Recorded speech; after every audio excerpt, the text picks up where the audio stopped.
All right, welcome everyone. My name is Dave. My name is Coach David. I'm going to be your guide today on our financial aid journey today, and we are here today with financial aid secrets. Now, today I'm coming to you with a little bit of bad news. Okay, it's not bad news about our group. It's not bad news about college. It's not bad news about anything else. It's actually bad news about financial aid. Okay, so we're going to get a little bit more into that today. Okay, now for those that have heard, you probably already know, right? There are more delays this year, okay? But I'll get a little bit more in depth into it, and then we'll talk a little bit further. But before we do that, I did want to make sure that, for our new families that are just joining our group, you guys had a little bit of information about who we are, right? And then we'll do a short welcome here, okay? So first off, who are we, right? We are here every single week, right? Now, I was looking at the calendar for the rest of the year. There will be some weeks where we are not here, right? There are some major holidays that are on a Wednesday, so on and so forth. So we might not be here on those major holidays, but otherwise we are here every week at 6 p.m. Pacific time to make sure that you guys have the most up-to-date information. Now, all we ask our families to do as part of our, as being part of our, our group and our trainings is to stay engaged with us, right? If you have questions about financial aid, if you have questions about this or that or how it's going to affect my situation, please reach out in Discord if you're one of our current coaching families, or by email or by Facebook Messenger. Just recently, even today, I had a family. They didn't sign up for our program, but they had a question. They reached out via email. I answered that question. Okay, so don't be afraid to reach out to us. We are here to help. Okay, now our team has been here for 15 years, right? I have a support staff around me, but I have been doing financial aid for the last 15 years, right? And what we try to do is make sure that families do not have to go into massive amounts of debt in order to pay for college. Okay. I have saved families millions of dollars over the past decade and a half. Hopefully, it is now your turn. Okay. Now, let us get into a little bit of financial aid news here. Okay. I have this emoji here because this is how I feel about it. Okay. So, as people know, last year it was complete chaos. Okay. Students were getting into colleges. They didn't know how much money they had gotten. And then, it turned into like, oh, okay, well, we're going to open in October. No, now it's November. Now it's December. The FAFSA just didn't open. Finally, late December, the FAFSA finally opened and families were able to turn in their forms for financial aid, right? Once they did, they ran into more technical issues. And so the actual FAFSA forms weren't turned into colleges until March, right? And then students were getting their results. They didn't know where how much money they had gotten from which school. And that kind of kept on going, right? So last year, I had families that had to wait until July to get a financial aid award, right? But here is the bad news, okay? This year, it's going to be a little bit more of the same, right? And I kind of put yay, I'm being sarcastic, right? So just last week, right, the FAFSA announced that it will be delayed again for this upcoming year. There is an original open date of October 1st, right? But that is no longer happening. Instead, it's going to be debuted on December 1st to 2024. Wonderful. Okay. Now, for those that went through it last year, because you had a senior last year in the class of 2024, I'm sorry if you have another student in 2025, because you have to go through this problem again, right? Now, just so that everyone understands exactly what that means, let's talk about what it looks like in a normal year, what it's going to look like this year, and then what problems families are going to face because of that. Okay, so this is a normal year. Okay, in a normal year, FAFSA opens on October 1st of a student's senior year, right? The deadlines vary by school, but generally, if you turn in your financial aid applications with your college applications, you're going to be pretty set as far as deadlines, right?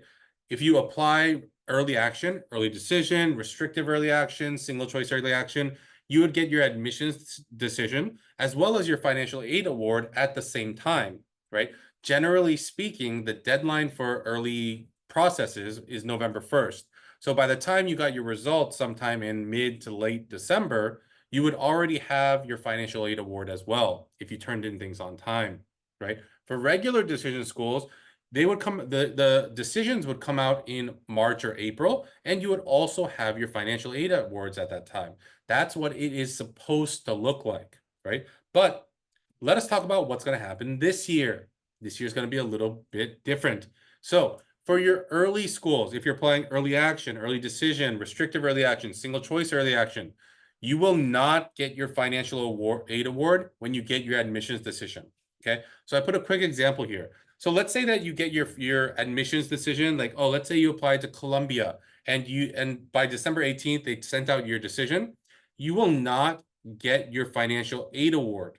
Okay, even if you turn it in on the first day that FAFSA says that they're going to be open, which is December 1st, your decision will most likely be out in the middle of January. Okay, so one of the things that you need to be careful of is deadlines for a lot of the schools will be changing this year, right? Because the FAFSA is going to be delayed. So you need to understand exactly when you need to get in things by, right? But the one thing that is going to change pretty severely is that you will not have your financial aid award when you get your early action, early decision, restrictive early action, or single choice early action decisions back. Okay. Now, what does that mean for your specific student? So again, let's compare what happened last year, right? So last year was also a year where the FAFSA was delayed. So this is what happened to students last year. So students still applied by the November 1st deadline for early action, early decision, restrictive early action, and single choice early action, right? So they got their decisions back by December, let's just say 31st, plus or minus a few days, right? But what happened last year was because they knew that these kind of delays were coming up, and this year they also know that these delays are coming up, right? Students, especially for like the early decision students, they did not have to make a decision until they had their financial aid awards back, right? Now, for some students, that wasn't until May. Okay, so even if you applied early decision last year, right, you didn't need to sign the paperwork or do anything for that school until you had your financial aid award back, right? Which was really good for some students because they were able to they were able to kind of wait a little bit longer to see what other results came out.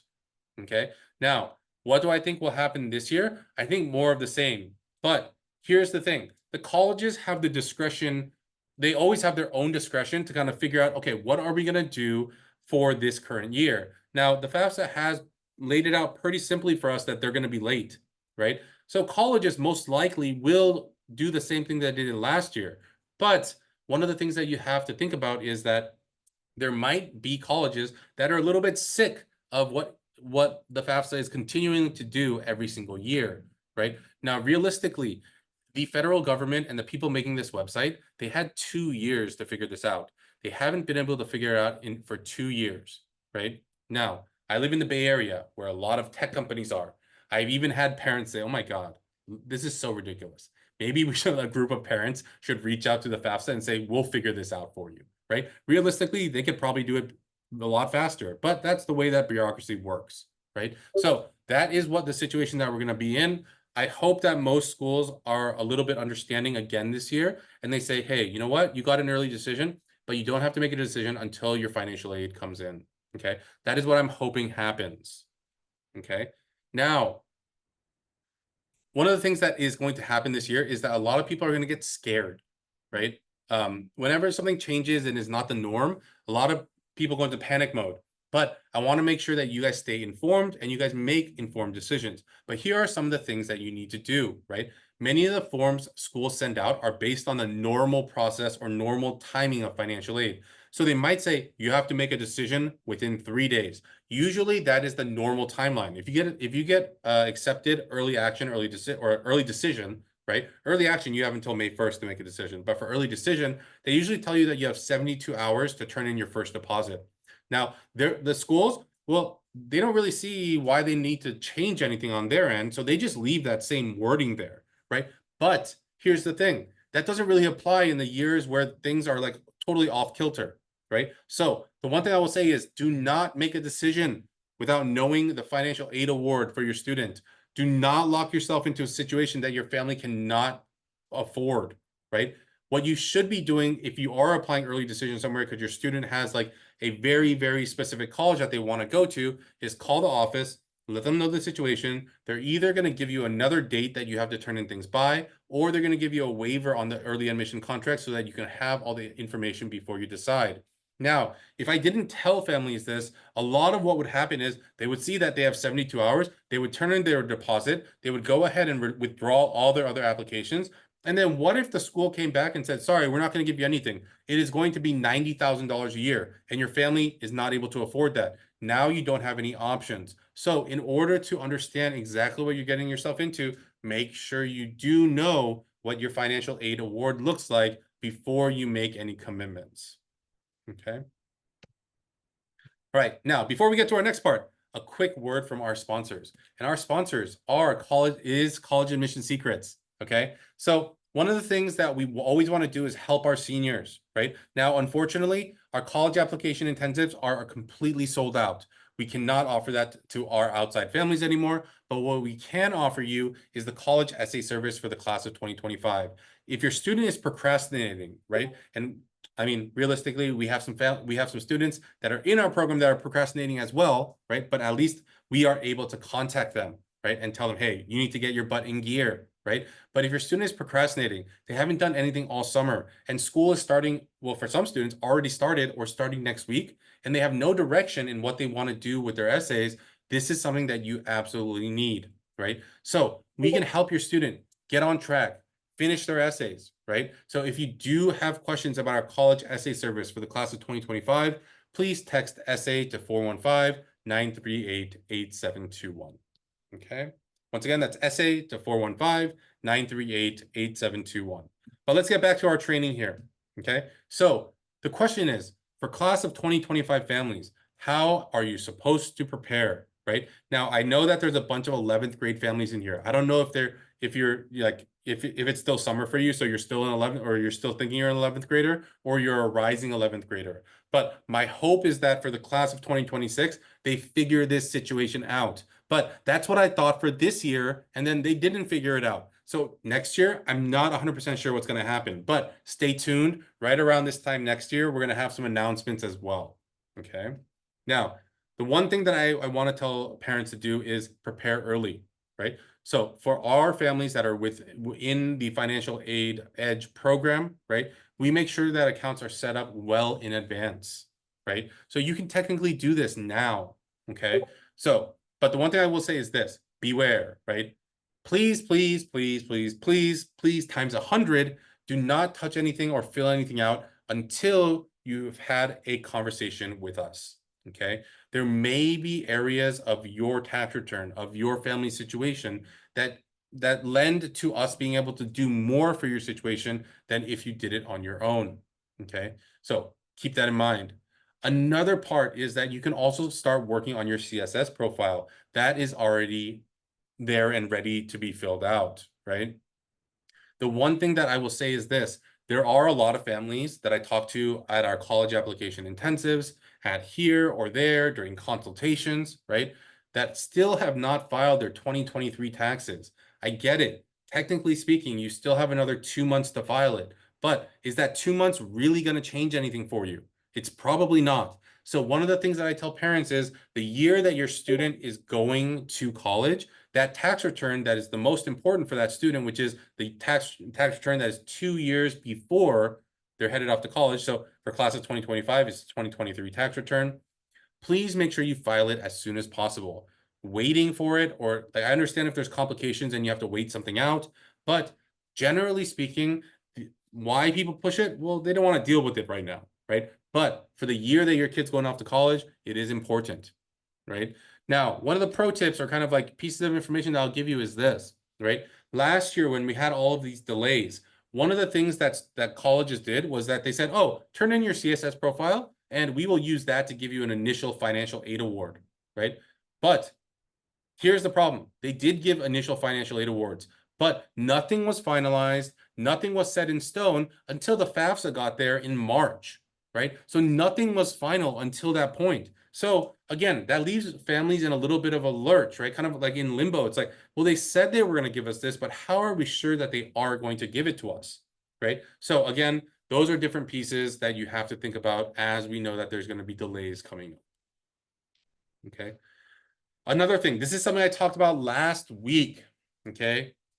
There are so many rumors out there about financial aid. There's so much gossip within the parent community about financial aid that I wish I could go around and like I don't know. I don't know if there's text groups or this or that. I wish I could hack all of them and say, oh my God, stop talking about it. You guys have this completely wrong, right? Here are just some of the more major ones that I hear like on a daily basis. My family makes too much money, right? FAFSA is only for low-income families.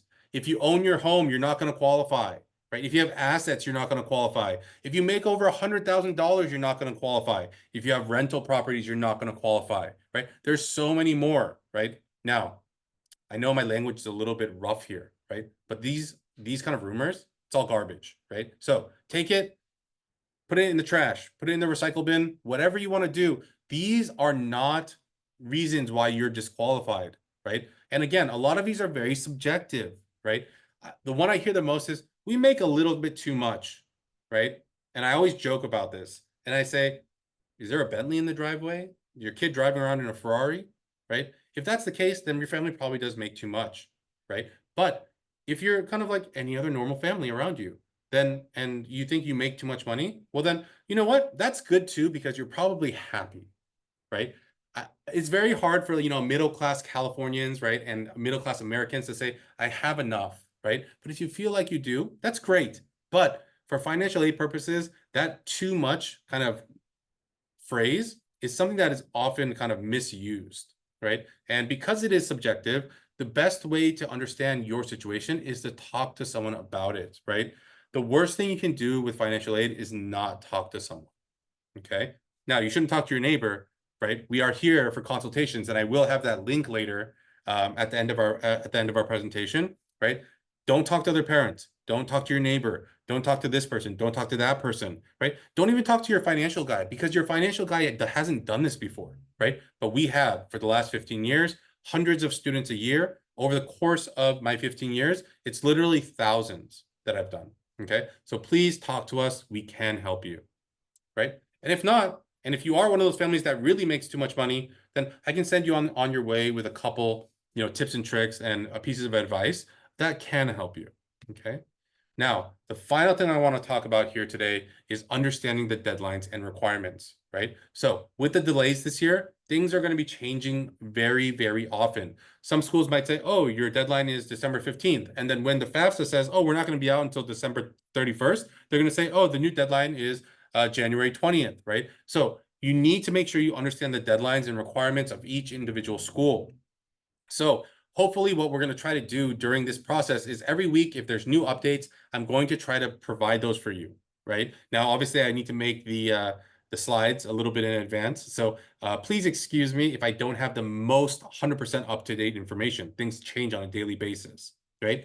But the place where families can find the most up-to-date information is going to be on the school's websites, right? So there is no central database of when, like, schools deadlines are, things like that. So don't trust anyone that says, oh, here's a tracker for all the schools and when they're due, right? That's probably for a normal year. We're obviously not in a normal year. The only way to do this is, unfortunately, to check yourself.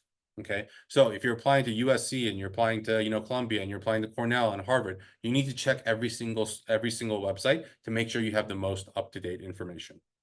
Okay. Now, the part I always talk about and I try to emphasize is let us help you, right? We're not asking when we have our consultation. I'm not saying, hey, you need to pull out your credit card, right? The consultation is completely free. I will tell you how much we can save you, right?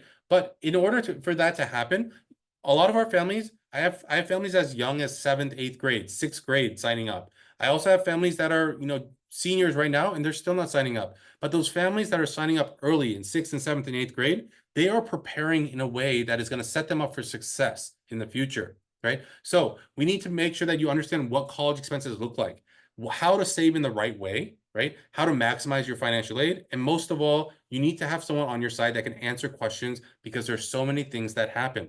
There might be an inheritance that comes in, right? You might sell your company. You might do this, you might do that. There's a lot of different things that can happen, right? But one of the things that I do ask is that everyone sign up for a consultation. Doesn't matter if you're in 5th grade, doesn't matter if you're in 12th grade, right? It will help your situation.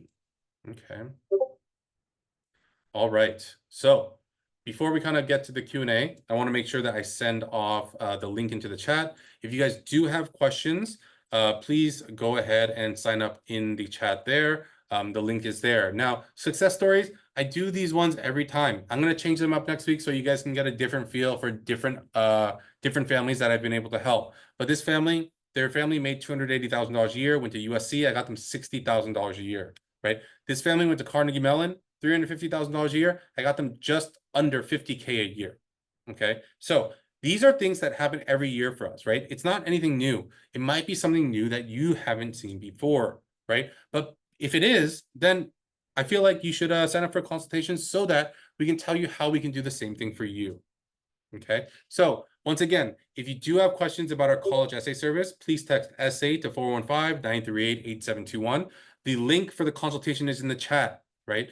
Now, I do want to open up for Q&A, right? So that families do have a chance to ask any questions they have about their specific situations.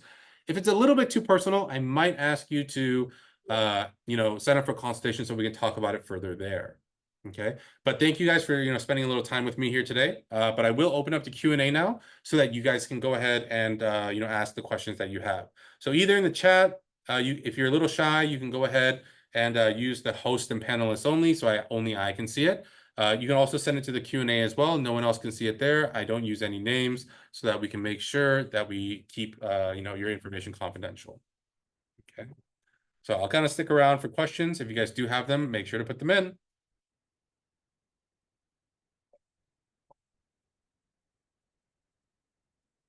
All right, so we have a question in the Q&A. So let's start there, right? So the question is, what is the best place to find money for colleges that I don't have to pay back? Okay, so when we're talking about financial aid, there are two buckets of money that you can really kind of pull from, right? You have your free money, right? Money that never needs to pay back, and you have loans, right? Now, obviously, you talked about money I don't need to pay back. So we're not talking about loans right now. We're just talking about free money. Okay, free money can come from a lot of sources, but generally speaking, it can come from the state government, the federal government, the college that you're going to, and then outside sources, right? The outside sources is kind of like a very large category. It includes companies, it includes organizations, you might get like a Red Cross scholarship, you might get like a Lions Club scholarship, right? But it all depends on the situation that your family is in, right? So depending on your family's financial need, right, you're going to have to decide what is the best situation for you. Okay, do I need to look for those outside scholarships, or should I look for things from the state or the government or from the school itself, right? Which is why it is best if you do sign up for a consultation, because I need to ask more specific things about your family's situation, your family's financial situation. Okay. All right, perfect. Sounds great. We have another question that says, if I live with my girlfriend and my son lives with me, do I have to include her income for financial aid purposes? No. So hopefully, here's the situation. You don't, right? It's about how you file your taxes. Now, if it is your girlfriend and you guys are not married and you guys are not filing your taxes together, then you do not need to include her income for financial aid purposes. Okay.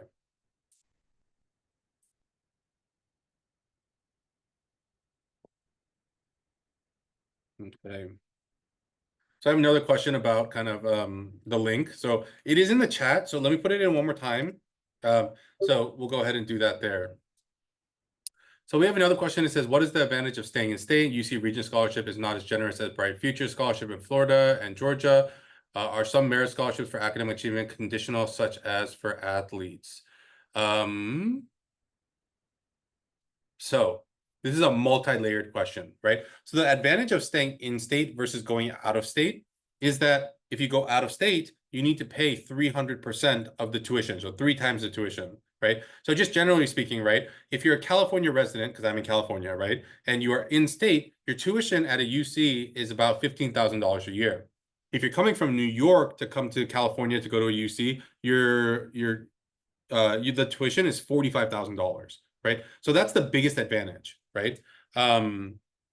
Now, the second question is, UC Regent Scholarship is not as generous as Bright Future Scholarship in Florida and Georgia. Are some merit scholarships for academic achievement conditional, such as for athletes? So merit scholarships are conditional always on your like on your academics, right? So you need to stay at the level of academics that they want, right? Now, for some merit scholarships, it's like 3.5. Some it's 3.0, and others it's like you just have to be progressing towards your degree, which is like a 2.0, right? So it really depends on which one you're looking at. But for athletes, that's completely different. Athletic scholarships are contingent on that you're continuing to play, right?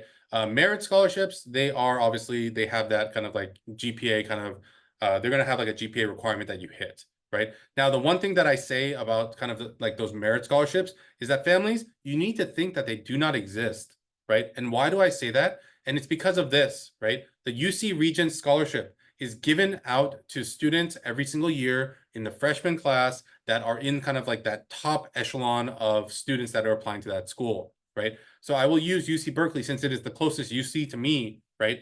And so at UC Berkeley, they send out 10,000 acceptance letters every single year, right, to the freshman class. Out of those 10,000, they send out 50 Regent scholarships, right? So your chances of getting a Regent scholarship is 50 out of 10,000, right? The chances are not good that you're going to get one.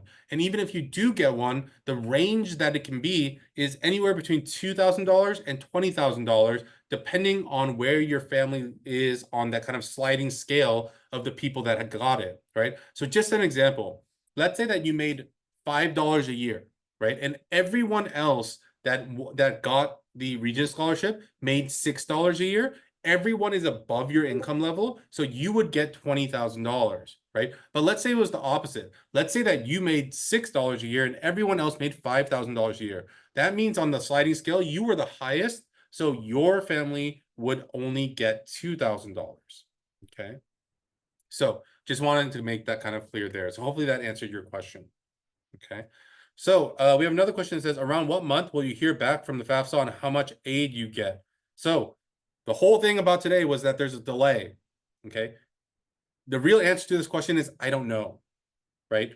The hope is that if they do open in December, right? If we think about a 6 to 8 week processing time, right?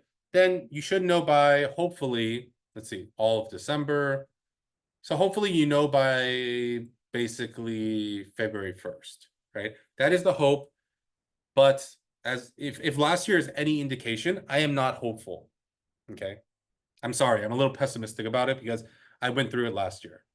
Okay. But generally speaking, that's around how long it takes. But with all of the things that happened last year, I saw some families have to wait anywhere between 12 and 20 weeks to get a response back on their FAFSA. Okay. All right. Any other questions or concerns? Again, I'll put the link in one more time for those families that haven't been able to get it, right? Again, there is no obligation for this consultation. All you do is come, we'll talk about the situation, I'll answer some of your questions. And once you do have those questions answered, if I feel like it's the right kind of like fit and we can help you save money, I'll tell you about our program. And then whether you sign up or not is totally up to you. I'm still here to answer your questions, okay? All right, so it says many private colleges require 3 years of housing. How is UCLA and Cal? Is it 1 year only? I believe at UCLA and Cal, it is not like technically speaking, you can get a waiver, right? But like so at any school, there's something that like you can get a waiver. There are schools that require housing for a certain number of years. But if like for instance there is a medical situation or like your family can't afford it or whatever the situation is, right? There is a waiver that you can get so you don't have to live on campus. Now, having said that, if it is within the family's budget to do so, I would suggest that every student, at least for 1 year, go and live in the dorms, right? I think it is a great learning experience. I also think that it helps students socially link with other students at their school, in their class, and it provides them kind of like the groundwork and foundation for a successful like social transition to their school. Okay. But I believe at UCLA and Cal, it is 1 year and that's all they offer because they don't have space, right? But who knows what they build in the next year or two, right? But as of right now, that's what I believe it is. Okay. All right. All right, last call for questions before we close down for the night. Of course, yes, thank you for being here. Someone just said thank you in the chat there, so thank you, thank you. All right, perfect. So again, if you guys are interested in a consultation, the link is here. Once I close down Zoom, it will be gone, right? So make sure that you copy and paste it somewhere, or you take a picture so you can do it later, right? It's very simple. It's just calendly.com/financial-aid-secrets. Okay. If you have other friends that are their students are going off as well, have them come in and sign up for a consultation as well. More the merrier. Okay. All right, perfect. Sounds great. So I don't see any other additional questions. We'll be back here next year, or not next year, next week, right? Hopefully I have some better news for you. Maybe they found a way to make it open faster, but I highly doubt it. Okay. So if you guys do have additional questions, reach out to us in the Discord, reach out to us in Facebook, reach out to us via email to make sure that we can help your family save money for college. Okay. All right. Thank you guys for spending a little time with me here tonight, and I will talk to you guys again next week. See you then. Bye-bye.